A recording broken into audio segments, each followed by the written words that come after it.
nord ou sud. Il ne dénigre absolument aucune région.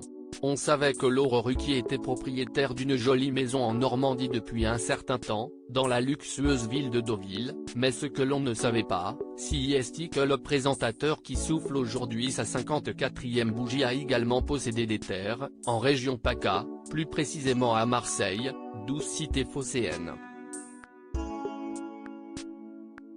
S'il n'évoque que peu ce domaine, qu'il a fini par vendre il y a quelques années, Michel Drucker en parlait ouvertement dans son ouvrage autobiographique intitulé De la lumière à l'oubli, sorti en octobre 2013.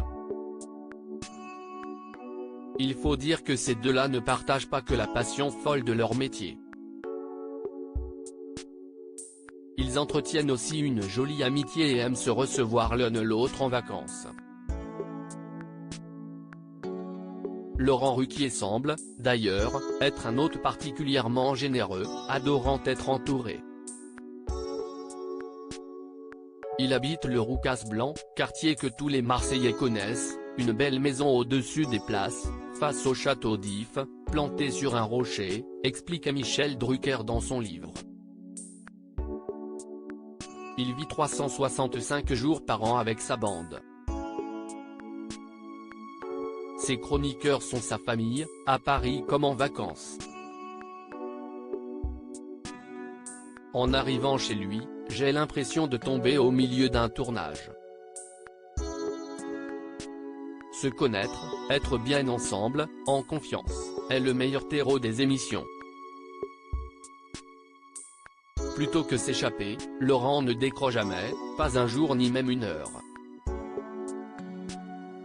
Sa maison, il l'a achetée sans rien vouloir y changer. Hugo Manos, le jeune compagnon de Laurent Ruquier, n'est donc pas seul à profiter de son sens inouï de l'hospitalité.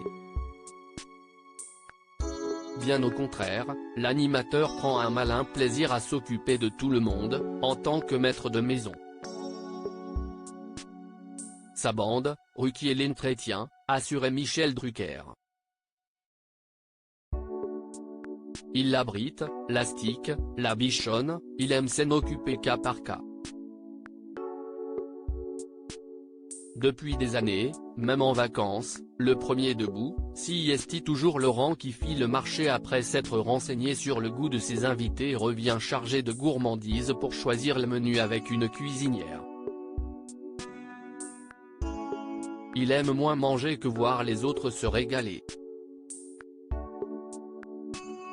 Sa maison de Marseille a été un coup de foudre qu'il a acheté sans rien vouloir y changer. Il sait se glisser dedans comme dans des chaussons. Ah, la Dolce Vita.